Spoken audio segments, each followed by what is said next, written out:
Andrew Alirez, 2023 NCAA champion. How are you, man? I'm doing pretty good. Just unwinding a little bit, and I'm able to kind of look back at what happened and enjoy it and just be grateful. Has it sunk in yet? I always, when I go to like NCAAs or Big Tens, I always stay out of the press conference rooms because I feel like Yeah, the minute after it's tough. Like, yeah, there's some good like quotes every now and then, but for the most part, like it hasn't sank in yet. Like now it's kind of sunk in. It's been a few days. Has the feeling really started to kick in? Like you're an NCAA champ? yeah. It's I think now it's finally kind of setting in a little bit. Just a couple of days ago, in these past since the tournament, when I look at that trophy, it's like, damn, this thing is really mine. It's like it's kind of crazy. It's kind of surreal to think. I've been watching the NCAA since I was 6 years old. Yeah. And to actually think like, damn, I was out there wrestling. Like that's pretty crazy. But it's starting to sink in a little bit now. Now that um, starting to calm down and yeah, it's pretty crazy. I'm extremely grateful for it, but yeah, I'm not too. I kind of like to just live my life the same every day. So Yeah. these past couple days have been pretty crazy. So yeah, I'm It's excited funny. for it to come down. I tweeted out that one photo that I think you saw and retweeted, the one of like you standing with your arms out like afterwards. Mhm. And it's funny because that was such a good shot captured by Tony Rotundo, who always does an amazing job. But it's like that moment so many kids dream of. Like that is it. Like you said, you've been watching it since you were 6 years old. And I think one of the things that's cool about your story specifically is doing it in such a unique way. You stayed home. You are the face of the program now. Like you're such a unique story. And I think for you, I'm sure there's an aspect of like, man, this dream is obtainable, whether it's your teammates, whether it's kids wrestling. Like anytime you see something that either you can relate to or there's a bit more context for you, does it feel that way with you? Like you've kind of set this stage of, man, this is more obtainable than you think? Oh yeah, that's kind of been my goal since I've stepped foot on campus, and that's been my goal since I started high school, to kind of be able to show kids around here and my family and other people looking at Northern Colorado that hey, it could be done here and it will be done here. I believe our program has been trending in that right direction for some time now, and we finally got to show some of the results. And I know a lot of guys on our team, it kind of even gave them a sense of like, hey, we can do this, because before we hadn't had a champ for so long, and to be able to go out and see it. Now some of our guys are like, hey, if he could do it, I could do it. And that's kind of what I wanted to inspire and my team and the people behind me and high schoolers, middle schoolers, my kids program, I constantly tell them all the time, like, hey, it can be done. It's really what you make it. You put in the time, the sacrifices, and your everyday life, you dedicate it to the sport, you're going to get some sort of success out of it no matter what. You just got to be willing to go through those ups and downs and the adversity. And if you do, you'll come out a champion in one way or another. Yeah, I like the way you put it to a champion one way or another because it's just simply not God's plan for every single person to be an NCAA champion. You know, there's 330 wrestlers that enter the tournament, only 10 become a champion. And if you're only looking at it from a standpoint of win, loss, success, failure based on Saturday night, you definitely rob yourself because there's so many people that have success outside of the mat that I think that's a huge takeaway. Looking back on this weekend specifically, you had some very impressive wins. What were your biggest takeaways from your matches, kind of looking back on the bracket this year for you?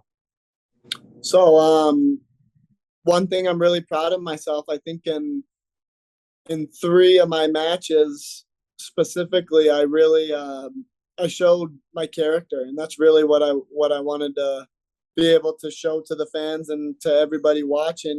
Because I've gave my life to this past year. I've done every single thing perfect. I've lived perfect in every aspect of my life. I've sacrificed basically everything that I could sacrifice, and I built that character up. So when the pressure came and it was time to rely on something, I was able to rely on that strong character, and it willed me through tough times, you know. And I had what was it? They said I was choking him in the round of 16, and I had 2 takedowns. He got that choke point for a second there, or I might have only had 1, but for a second there I was losing. And that could have went 2 ways. That could have sent my mind like, okay, I'm losing. Let's just be smart. Let's try to hang out and maybe get him late, you know. But no, Yeah. I went out and got him right away.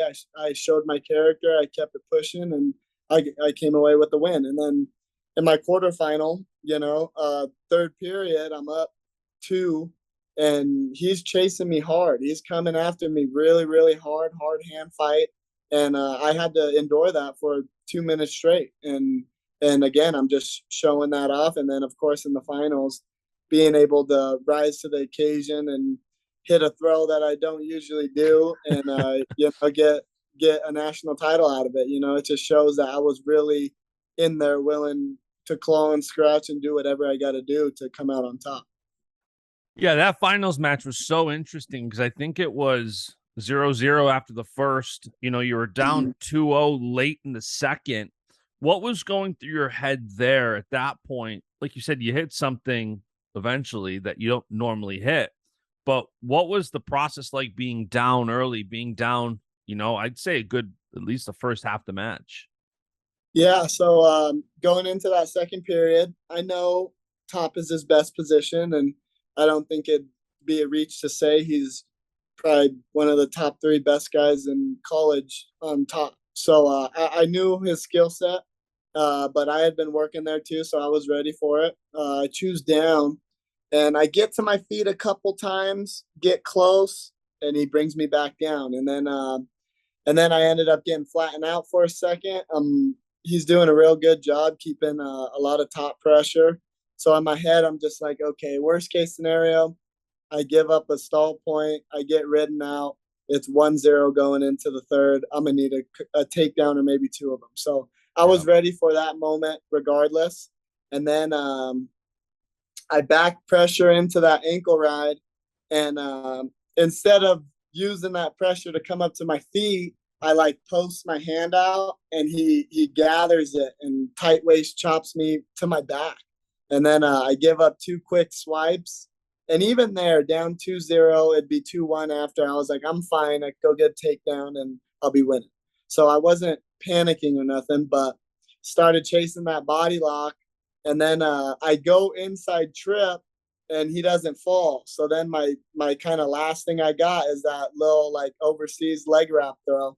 And I went full send. And I think it just showed, you know, that again, I was willing to do whatever it took. You know, it showed that in the highest moment, I was loose. I was able to wrestle free because of those sacrifices that I made all year and the training and everything. So I had nothing to lose. And when it was time to go get it, I went out and I got it. What was going through your head during that challenge? That seemed like one of the longest challenges ever. It seemed like at one point you and Real were just like, can we just wrestle or something Yeah, along those lines? What was going through Yeah, your we head said then? something. He had told me that, and yeah, I was like, yeah, I'm ready to go right now. And so yeah, that was a really long time to have a break like that. But you know, you gotta keep your head in the right spot and just stay focused. I didn't even realize at the time. I knew it was a long time, but I didn't Yeah. know it was almost 10 minutes. So in the longer it went, the more I was like, okay, they're about to give me my back points, all 4 of them. And I in my head, I was like, damn, I don't know. I'm wrestling in Iowa. We're a small school. I don't know if they're gonna give me all these points. But yeah, it was. They gave it to me very. Yeah, it was great. Once they gave me that, I kind of knew. I was like, all right, now just got to be smart, nothing stupid, and I'll be a national champion. Yeah, and you actually lost to Real last year at the Scuffle Mm-hmm. 5-4. Did you focus on that match at all preparing for the finals? Um, not a crazy amount. I focused on what he was doing on top. Yeah. But from neutral, I know going to a different school, he's probably going to come with something else. And he has improved a lot since that match. So well, you both have, I'd say. Yeah, exactly. Yeah. So it was, I knew that though. So I didn't put too much stock into how I took him down last time and how I got to his legs last time, because I knew he was going to be coming with something a little different.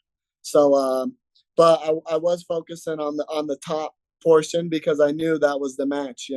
If I get out in 10 seconds right away, my chances of winning skyrocket. And then if he rides me out and turns me, his chances of winning skyrocket. So I knew that's where the match would be won and lost, was that me going on bottom. And so, yeah, I focused on it a little bit, but not too crazy.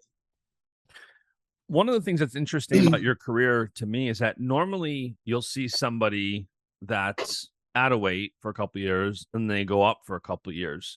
You were at 149 for 2 years, now 141 for 2 years. What was that process like in staying healthy through it? I've heard you the number of times you've said discipline, sacrifice, but it also doesn't seem like when you do things, when you sacrifice, when you discipline yourself, a lot of times it's from a healthy place. It's not a drastic, quick weight cut. It's not an unhealthy thing. Sacrifice and discipline usually mean doing it the right way. What has that process been like for you, coming down to 141 and staying healthy to the point to where you can win a national championship? Yeah, that was one of the major pieces of of my, stepping up a level is so at 49, my first year, I was pretty small. Like I probably could have made 33s if I really wanted to. Like I was walking around at like 150. Like I would come out of practice on weight every day.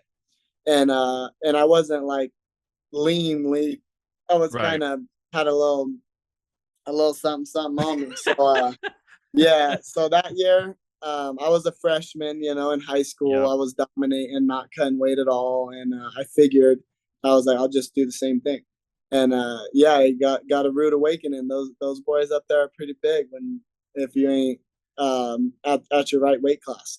So Yep. then the next following year, I spent the time getting bigger, and I did. I got up to where I was walking around at like 170, pretty big, bulky, and yeah, and then that year got cut short because of injury, just like my first year, really. But then my first year down to 41, I was too undisciplined with my diet. I was walking around about 55 a lot, and I'd get it down to 51, and then I'd cut about 10, anywhere from 9 to 11 pounds before every single competition. And after a while, that really starts to wear on you. Yeah. And it's not good for like your cardio, for everything, because on day one of tournaments, I'll weigh in, I'll get big, and then I just got to bring it. My body's like ballooning up, and I got to bring it back down for the next day. So I knew that was an area in my life that needed to change because it was affecting my cardio. It felt like I could never get in shape because I'm cutting an arm and a leg every single competition. And, I felt like I was getting tired in the first period. So I knew that had to change over the course of this past summer. I started my diet and everything in like August. So I brought my body weight down to about 149, 148, where I'm just living there. And I had to maintain that all year, and that consisted of eating the same breakfast every morning. I kind of did like a intermittent fasting type thing and then I wouldn't eat till dinner, and I'd have kind of the same dinner almost every single day. So I did that for the course of 6 to 8 months every day. And then even after duels, I'm not going crazy eating whatever I want. I had a specific thing that I ate every single time. So, just staying true to that, because I knew at any moment I could just break and balloon up and it's going to ruin my whole. So I had to stay extremely disciplined with the weight, with the diet, and just so I can make my life a little bit easier. Do you think, you finished round of 12 at the national tournament last year? fell short of being an All-American. This year, you're not only All-American, you win the whole damn thing. Is that the biggest difference you think between last year and this year? Is a lot of proper weight management? It's a couple things: proper weight management, living the right lifestyle, doing the right things day in and day out, rather like just everything off the mat. Living the right lifestyle, sacrificing what I need to sacrifice, training harder. I figured it out at the end of last year, but it was too late. My definition of training hard wasn't hard enough. It wasn't that of a national champion. And that's crazy to say because college wrestling is tough in general. Just doing what you're told is really tough. So I really had to kind of look back at myself and be real with myself and say, hey, you want to be a national champ, this is what you got to do. So I had to put in the extra time. I had to train harder during practice, make the most out of every single day, every single workout, never cheat a rep, never nothing. So, just the accumulation of all those things really made a difference to me. And then, coming into college, my goal wasn't to be an All-American. I never had a goal to be an All-American. I said, I want to win the whole thing. That's been my goal. And I'm kind of glad that year I finished round of 12. I did an All-American because it even lit more of a fire because I was like, hey, I'm way too damn good to be not placing at any tournament I wrestle at. So, it really just fed the fire. Yep. And it's funny because you mentioned sacrifice a lot, and I'm a big fan of the mantra of sacrificing today for tomorrow's betterment, just continuing to make that sacrifice over and over. For you, it's always interesting, anytime I've had success, I look back at the sacrifices and they looking back, it seems so easy, so obvious. It was all worth it. You do it 10 times over.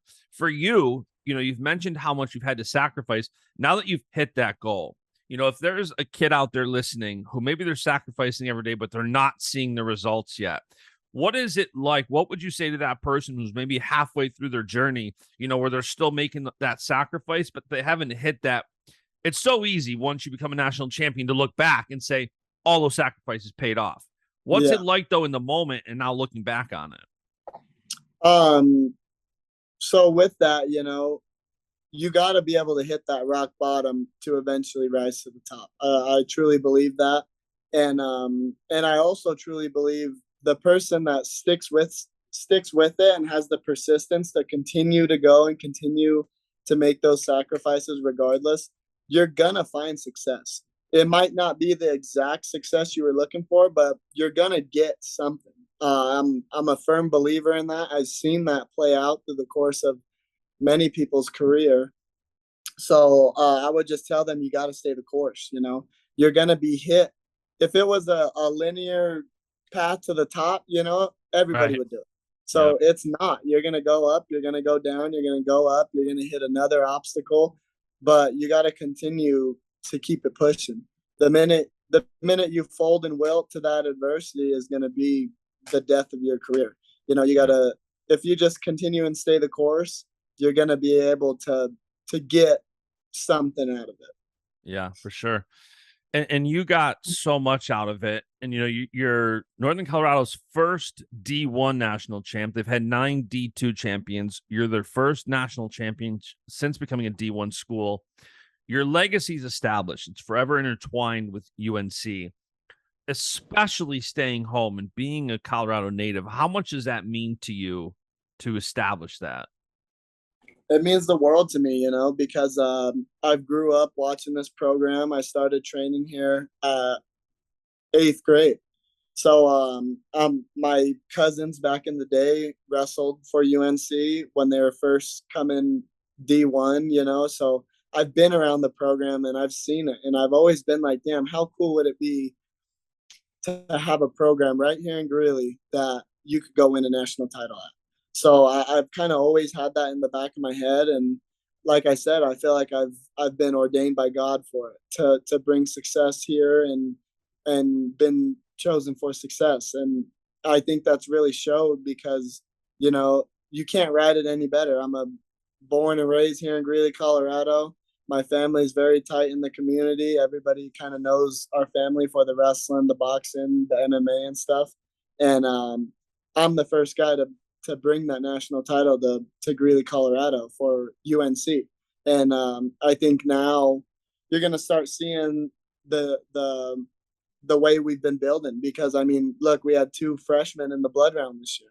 And, I keep telling them like, hey, that's exactly where I was at. And if you just make the adjustments and you put in the time, who knows, maybe you're a national champ next year. It's just, I've always wanted to be able to be the one to start it, to get it rolling for the community, for my family, for everybody here, basically, and everybody who maybe you live in a different part of the country and you're looking at UNC now. So that's I wanted to be the cornerstone of this program, and I've put in the time and done everything I can to make sure I do my. And it seems like a very high risk reward thing when you make that decision to stay home. There's the reward that's obviously now paid off. You're an NCAA champion. You've brought that there, and you've kind of set the standard. But there's also that risk of, if it doesn't happen, or, falling short. And again, there's a lot of success, even falling short of being a national champion, no doubt. But what went into that decision to stay home? You're so highly recruited out of high school. And I'm sure a lot of people struggle with that decision. Stay local, go across the country, go to a Big Ten school, whatever the case may be. For you, what went into that decision staying home? Yeah, it's really just the relationships I started building with the coaching staff and everybody around the program. Yeah, Troy used to get me ready for Fargo and cadet nationals, and then it went to junior nationals, junior open, US open. So we just had continued to grow that relationship. And the main point when I committed to UNC was because I was at Super 32. I was a really high seed. I'm predicted to be in the finals and do all these great things. I had all these college coaches mat side watching me, and I got packed up and pinned in the second round of the tournament. And then I saw all the coaches leave the mat. They don't want to be watching backside matches. But I saw Troy there, and I've always been a huge guy about loyalty. Loyalty is everything to me. It's shows like kind of how much of a man you are. You stick by the people who stick by you. And once I saw that, I said, hey, this is a guy that's going to stick with me through thick and thin. And my career has been just that. I've been through a lot of adversity. I've overcome a lot of things where a lot of people probably started to count me out after my injuries and what happened last year, and just everything that's happened through the course of my career. But the coaching staff here has never stopped believing in me, and they continue to put the work in, and I finally got to pay it back with the national title. And I mean, we were talking about it before we started recording. I grew up in Rochester, New York. I went to Spencerport. I was a Section 5 kid. Troy Nickerson was wrestling at the same time as I was, and he was obviously much better than I was. That's an understatement. He was the first ever 5-time New York State champion. What has it been like competing for him? You were just talking about the loyalty and how he's always been there for you. And that dynamic is so crucial to really trust your coaches. And Yanni was just on yesterday talking about that, his relationship with his coaches. For you, what has that been like to be able to trust your coaches and have that relationship, like you said, through thick and thin? Yeah, it's I'm forever grateful for it. I wouldn't want it any other way, because I'm the coaching staff here, feels like family to me. It's not as much as D1 wrestling is a business, it doesn't feel like that. It feels like, I got a strong personal connection with all my coaches, especially Coach Troy. They believed in me since day one, and that belief has never wavered. We talk on a consistent basis just about everything, wrestling, off the mat, what I could do here, what I could do there. And they've never steered me wrong. From the jump, they've always told me everything that they've said has come true. So it was just on me to actually listen and buy into it. My first couple of years, I had so much success in high school, and I was just like, hey, I know how to do this. Everybody thinks their way is better, right? And I tried to do it my way, and obviously my way was not even close to the right way. So it took me a while, and I constantly preached to the younger guys and high school guys, like, don't think that you know how to do it because you don't. Listen to your coaches, trust your coaches. They're going to steer you right. And yeah, I used an analogy. Don't be the guy that has to touch the stove to know it's hot. Let somebody else has done it. Listen, don't be that guy. And I just hope to be able to be someone to kind of inspire the younger guys and put them on the right path. Something that I almost don't wish that I did, because my career has played out the way it's played out, and I'm Yeah. forever grateful for it. And I had to go through that to reach the pinnacle now as a national champion. But I don't want others to make that same mistake.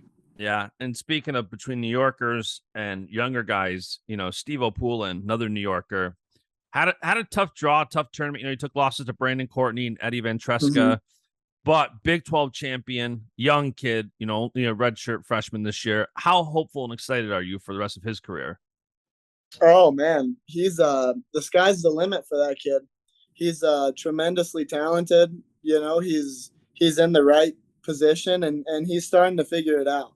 I talk to him on a good basis all the time. I've talked to him before season about what he needs to do, and now he's getting it. He's finally, I think he's understanding what it's going to take to be a national champion. That kid has won at every single level.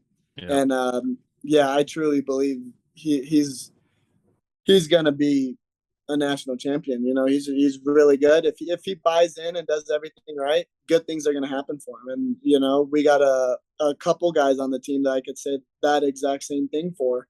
And it's just going to be on them to go out and do it, not talk about it, but actually be about it. So I'm really excited where the program is headed, because we got a lot of great guys that have tremendous potential. And I just it kind of feels like now that I've shown them that they could do it, I believe they're going to go out and do it. They're going to be able to have something to look at and see that it could be done. And that's, if I did anything in my career, I hope to be able to be that guy. Yeah. And you do have 1 year of eligibility left. Do you know yet if you're going to come back for one more year? I plan on taking my Olympic red shirt next year. Yep. So I'll focus on my freestyle stuff, and then I'll have that one more year after.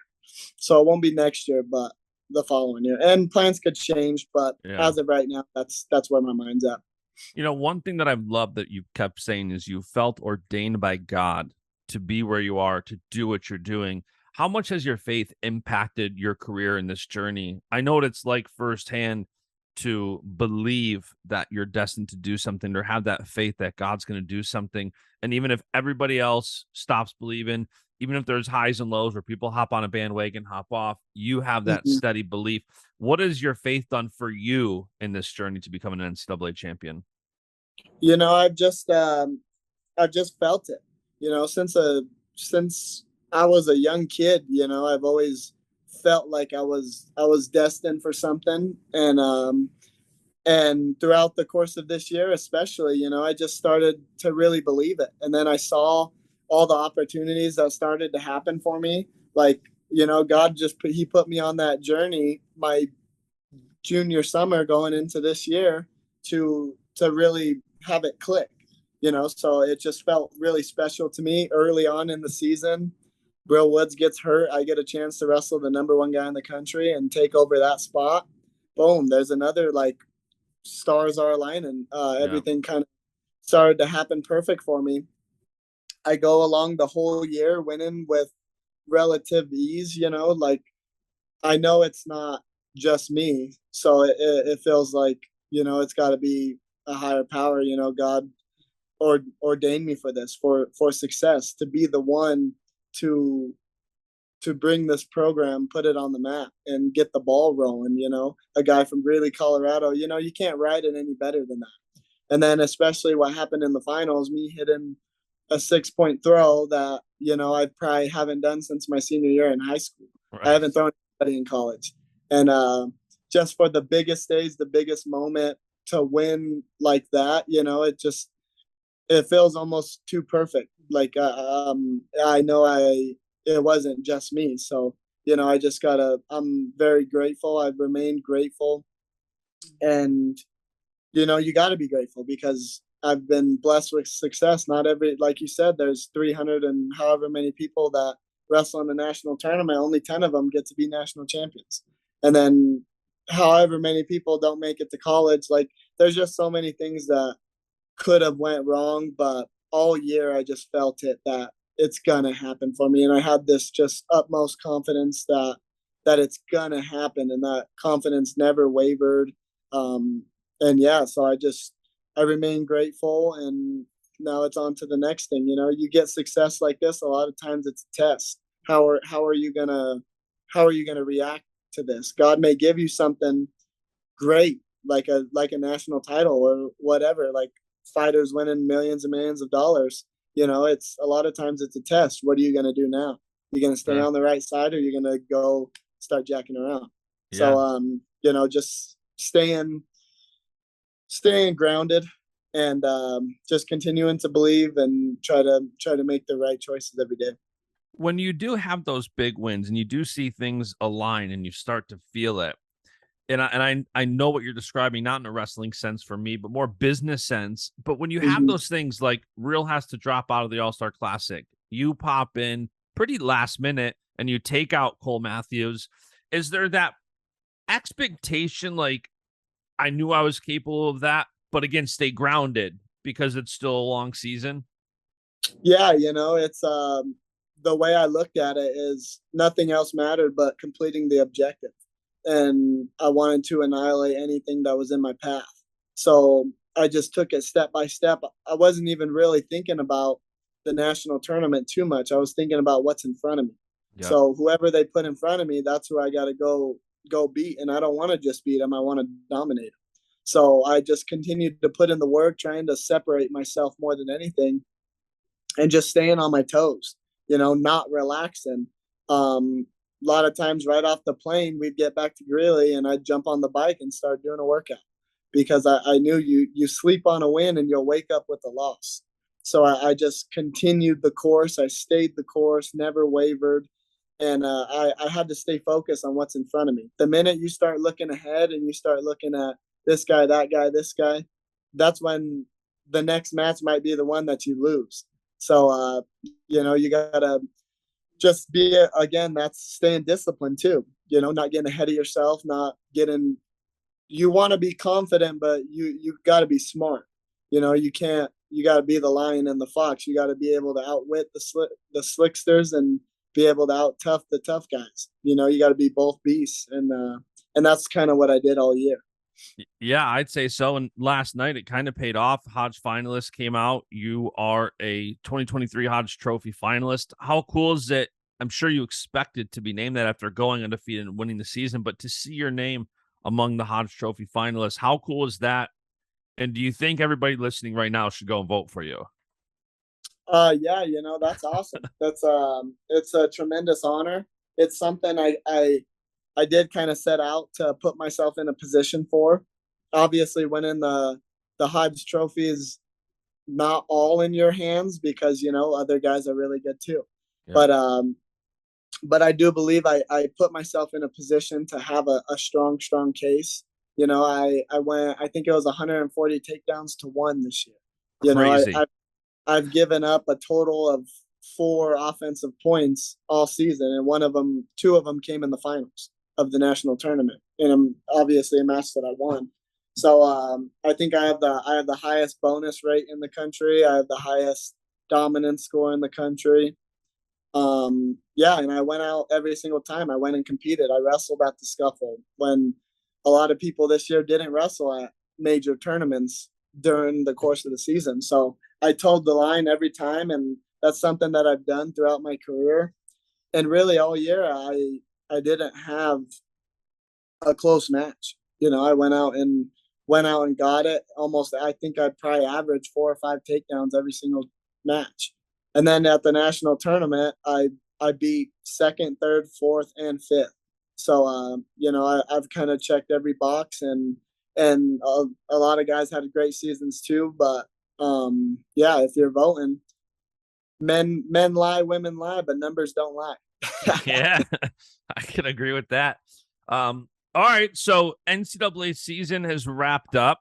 Your plans are Olympic redshirt next year. Freestyle season is here. 36 days of the U.S. Open. Have you decided what you're going to do? I know it's a long kind of, 13, 14 months until the Olympics next year. World Championships later this year. U.S. Open, first step for that. Have you made a decision on that yet? No, I have not. I'm right now I'm just kind of getting grounded again, and starting to let my body heal up and start to get back. It's been a long season. It's been a long time to sacrifice and staying disciplined. So I've kind of been enjoying the fruits of my labor these past couple days, and yeah, I don't know what's next yet. The U.S. Open's pretty close, but we'll see. So I know what my next step is, and that's my next main goal is to make an Olympic team and win an Olympic title. That's what I've set out to do. That's one of the goals I've had since I started wrestling as a little kid. That's what everybody says, and I know I have the talent and capability to do it. So I'm gonna have to sit back and kind of analyze with my team what the next step is and what's gonna put me on that path to success. It has been I haven't got to wrestle my favorite style in 2 years because of injury, and then last year I focused on just wrestling folk style because that's what I was doing at the time. So I'll have to sit back and kind of analyze everything, and then we'll figure it out. I'm glad timing always works out, and I never try to force an episode, but I wanted to actually have you on the podcast back in 2020 after you ran through the senior nationals then. And just that was such an exciting tournament for you. I'm glad we got to do this now. Last thing before I let you go, MMA. You're repped by First Round Management. Yep. One of the biggest names in the representation game. They don't mess around. If they're behind you, there's probably a good reason they're behind you. And we're seeing a lot of success right now with wrestlers going into MMA. What's your plans as of now with MMA? Oh yeah, 100%. That's what I'm gonna do. I've my family owns a MMA gym. We've had multiple fighters. We have one of our fighters is ranked number 6 in the world in Bellator. So I've been around that since I was like 8 years old. My grandpa's, I think his amateur record is like 150-5. Dang. He was a great boxer, and I've been doing that for some time now, just kind of leisure wise. But yeah, I believe 100% that I'm probably set up the best out of any of the wrestlers right now because I've got a head start. I've been doing this for a while. I know what I'm doing with my hands and my kicks and everything. Obviously, I'm gonna have a lot of stuff I got to work on, like with the jujitsu and everything. But yeah, 100%. I'll be going into the MMA right after. Probably I'll get on the senior circuit for a little bit for a couple years and see how that's going, and then yeah, transition right into the MMA and yeah, hopefully take the Gaethje Henry Cejudo route. It's pretty cool that like with the age that it works out, like you can take a couple years in wrestling, do the senior circuit for a few years, and then go into MMA. It's cool that there's kind of like MMA is a little bit later in that age range of where you can have a lot of success. Okay. Last question. Are we gonna get Andrew Alirez champion shirts anytime soon? You got First Round Management shirt on. I thought we were gonna maybe see an Alirez champion shirt. Yeah, I'm gonna have to get on that. I think that'd be a really good idea. We've been in the talks for it, but I bet if I got some, a lot of people want it. So oh yeah, That's a good idea. I'll probably get on My, that. my my advice is get it out there right now while it's hot, and Yeah, just for real. get that brand out there. And then when you have major MMA success, who's been the day one fans. Exactly. When they're Yeah, for rocking the real. Alirez champion shirts, they've been here for a while. So Hell yeah, they've been for the ride. yeah. Andrew Alirez, congratulations to the International Championship. Thank you for making some time for the podcast today. Any final words before I let you go? This is just the beginning of my reign. Keep watching. This is just the start.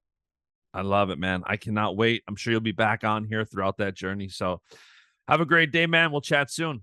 See ya. Hell yeah, have a good one. And the beat goes on.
and the beat goes on.